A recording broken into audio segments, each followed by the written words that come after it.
Hello everyone, this is Dana Reynolds with Master Cut Gems. I've just started putting some of the Japanese swords that I have restored onto the website.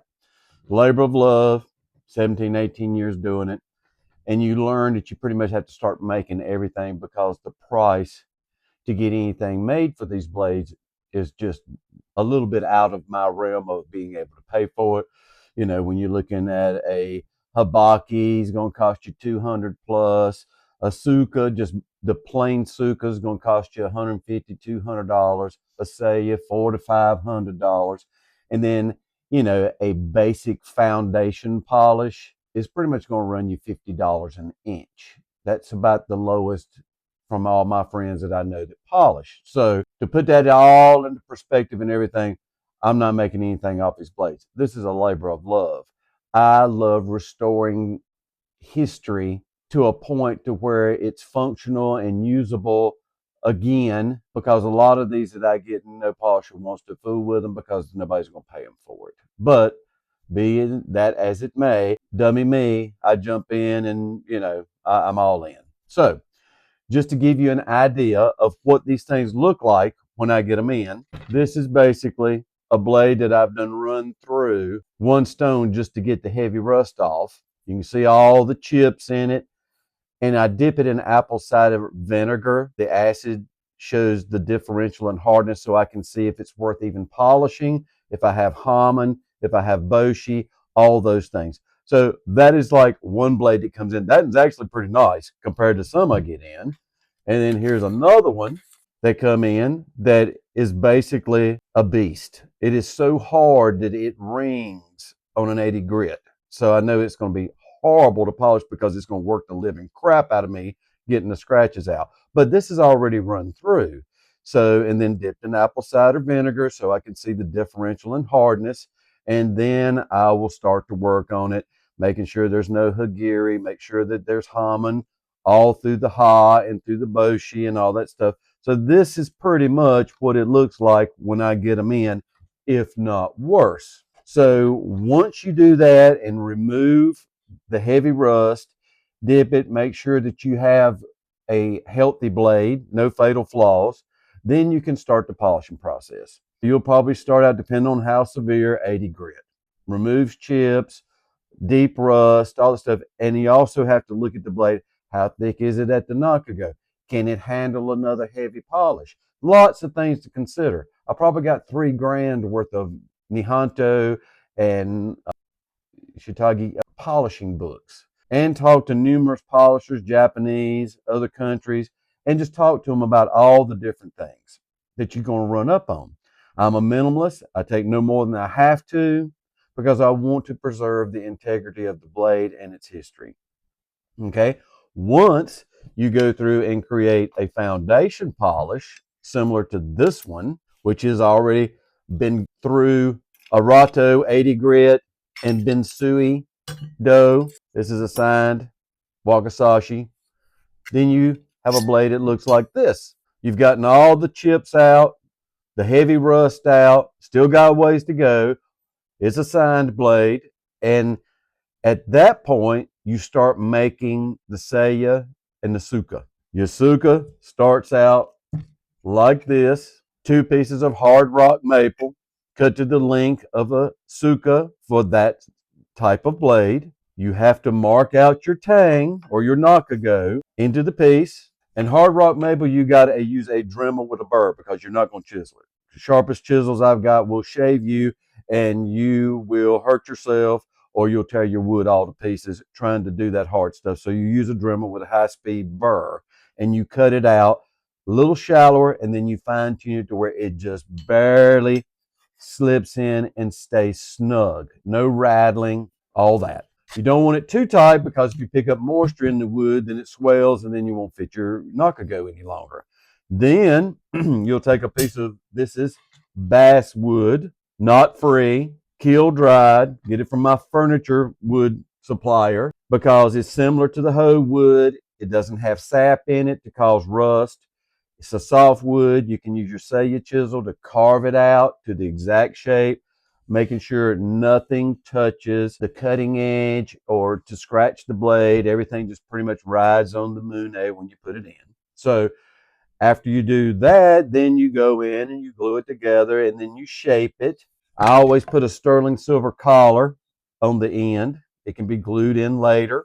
It helps keep the strength and integrity of the throat. Therefore, when you put that habaki in, it's shaped like a wedge. When it wedges in, it doesn't pop your joint or snap your glue line. All right, once you've done all that, then you go and then you start your polishing procedure because you don't want to scratch what work that you've done on this blade if it's polished, making the saya, because you're going to lay it in, lay it out, lay it in, lay it out. And normally, just to see if I have no rub or anything, I will coat it with graphite and then put my saya together with clamps and then ride it in, and then I can see high spots and low spots, and then I can take my saya chisel and remove them to where I'm not touching any of the blade. Then after you get all that done, then you start your polishing procedure. You'll then go to the kaisido, you'll go to chunagura, then the komanagura, then the uchigamura stones, then you're ready for fingerstone work. That's pretty much the procedure of doing this. So it's long drawn out procedure, a lot of work, a lot of hard physical work, and your stones are very expensive because I probably got 25, 30 stones and you're probably looking over 10 grand. So once you get this done, then you fit, this is your blank. It's already been cut out. Everything's correct. Always make sure you drill your little hole where your Manukiana is so you can find it later. And then you will match it up with your Fuchi and Kashira. Then you'll take it and sand this monster down. And it's a lot of sanding on this hard rock maple until it fits snugly your Fuchi and Kashira. Then when you've got that done, and then you've got your saya made, then you pretty much pick out a suba that fits, get everything right. Then you're ready for finish polishing. So then once you do that, then you'll go on, and like with this particular blade, this one was horrible. It was actually stuck in the saya. I mean, glued. And you can see right here, here's a pit, a rust pit that will never go away. And I would go down too deep and ruin the blade trying to remove that. So I just cleaned it out completely because I've got all my burrs and all that stuff. Cleaned it, all the pitting, the rust, the dead rust, all that stuff out. And then you start your polishing procedure. This is going to be actually on this side. It's beautiful. This side's got the flaw right here, but it's not in the cutting edge. So it won't stop it from being a functional tool. But it was Madare. I mean, it's Choji Madare. It's wild. It's going to be very pretty when whoever wants to take the finger stones to finish it. Then once you've done all that, when you're ready to put your hand on, then you have your Sammy, which is your ray skin. And this is what you'll put on either side of the suka. Then you're ready to wrap with your Edo. This is a 10 millimeter Edo. This is probably for a katana. But you pick out what you want. You can use silk, which is the most expensive, or you can use cotton. Just depends on what you can afford and what colors you can get it in that you like. This right here is just basically giving you an example of what you have to go through to restore these blades. You know, it's just like this one that's still in low foundation polish. It's Bensui. Then I'll do Kaisido, remove the scratches from the Bensui and correct any lines. Pits are pretty much gone. Chips are gone. Now it's just removing previous scratches and clarifying my Shinogi G, my lines. That's what I'll do next on this particular blade. So it's going to go to the Kaisido next. This was just to give people an idea of what you got to go through to get it to the point of where I've got them on the website. A lot of work and a lot of skill. You know, I was a tool and die maker and a machinist in my early years. My dad was a furniture builder as his hobby, metalworking, fabrication, metallurgy, then a gem cutter, been gem cutting for 30 years. All this dealing with scratch removal, keeping lines correct, and not wasting material. You can't put back what you grind away. So that's why I'm a minimalist in gem cutting. I get rid of the flaws that are obtrusive or But at the end of the day, I still want to maintain the integrity of the mineral and have the brilliance and all those things. Same way with the sword. It's a tool. It's not some mystic thing, unless you want to make it that way. It's a tool, and it's designed to cut and cut efficiently and to also be durable. And that's what I try to bring out in the blades that I polish. And then you got to make them functional. They got to have a handle. You got to have a scabbard or a sallia to put them in so they don't scratch, chip, and all this other stuff. So basically, I have done all the hard work for anybody that wants to kind of do their own blade, because all you got to do is get a Hazuya and Jazuya finger stones, which they're easy to make. If you can't make them, talk to me. I got plenty of copa in both of them. I'll help you out. Sammy, one piece of Sammy, small piece, whatever. Ito, none of this stuff is expensive. If you hire it done, it's going to be very expensive.